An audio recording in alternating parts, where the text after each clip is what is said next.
ખાસ કરીને જે શિક્ષાના હેતુની જે જગ્યા, શિક્ષાનું ધામ અને રાજકોટ અને સૌરાષ્ટ્રનું હબ સૌરાષ્ટ્ર યુનિવર્સિટી કે જ્યાં ગરીબ અને મધ્યમ વર્ગના વિદ્યાર્થીઓ ભણી અને પોતાનું ભવિષ્ય બનાવતા હોય છે, ત્યારે ગઈકાલે રાજકોટ મ્યુનિસિપલ કોર્પોરેશનનો ખૂબ મોટો એક ભ્રષ્ટાચાર એ સામે આવ્યો છે। આ ભ્રષ્ટાચારમાં સૌરાષ્ટ્ર યુનિવર્સિટીની જે શિક્ષાના હેતુથી જે જગ્યા છે એ ક્યાંક ઉપરતાલ બિલ્ડરને પધરાવવાનું કામ ક્યાંક મ્યુનિસિપલ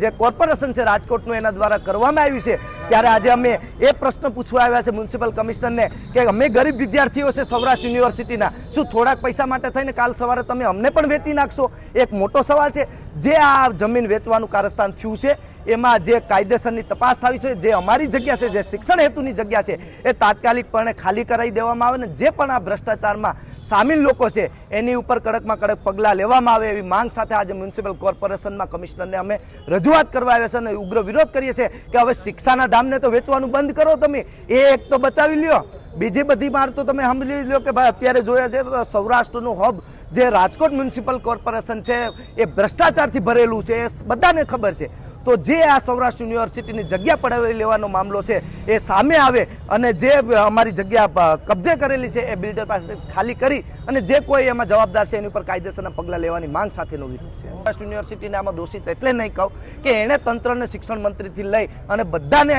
છે એ જાણ કરેલી છે, પણ આ તંત્ર ક્યાંક ને ક્યાંક પૈસા લઈ લીધો છે, મેયર, સ્ટેન્ડિંગ ચેરમેન, ભાજપ પ્રમુખ અને ટીપીઓ દ્વારા પૈસા લઈ લીધેલા છે, એટલા માટે થઈને આ કોઈ કાંડ ખોલવામાં નથી આવતું।